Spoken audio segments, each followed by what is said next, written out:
In this video, I want to tell you guys some of the symptoms that I experienced with my failing U-joints in my third generation Toyota 4Runner, specifically a two-wheel drive model. Let's dig into it. So first off, I want to give you guys the background. I had this car, or I've had this car since 2015. It is now 2025.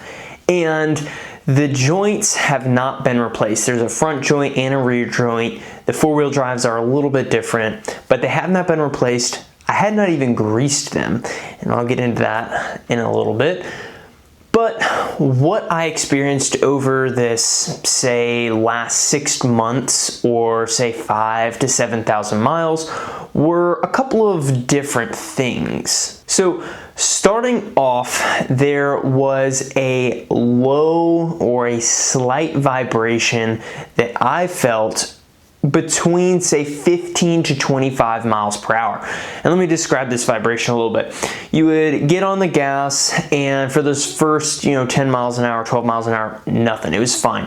But as you hit that 15 to 25, you started to feel a vibration through the steering wheel. Now, it was nothing that was super violent, but it was enough to be noticeable and a slight cause for concern. So then next up was the audible portion. So we had the feel.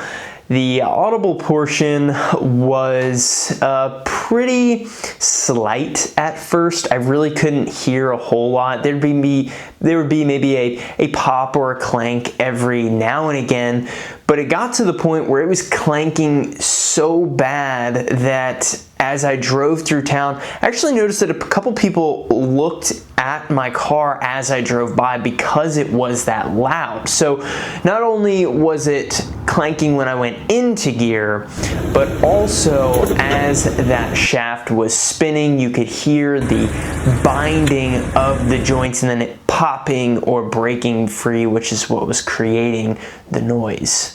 So if you're experiencing those two symptoms, you're pretty well on your way to knowing that you need a new U-joint or a new set of U-joints. Another thing that you can do to test it is to take a grease gun and connect it to the Zerk fittings on those joints and try and pump some grease through.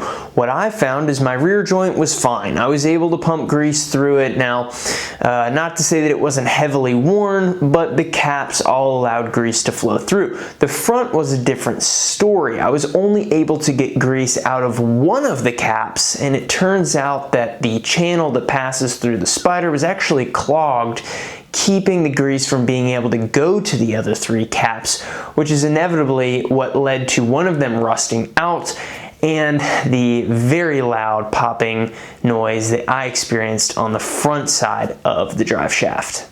Now, if you want to take it a step further, you can then pull the entire shaft out of the car and move both joints, the front and the rear, through the full range of motion. If you feel any binding or it can't go all the way up or down, side to side, then you'll know that you need to replace your U-joints.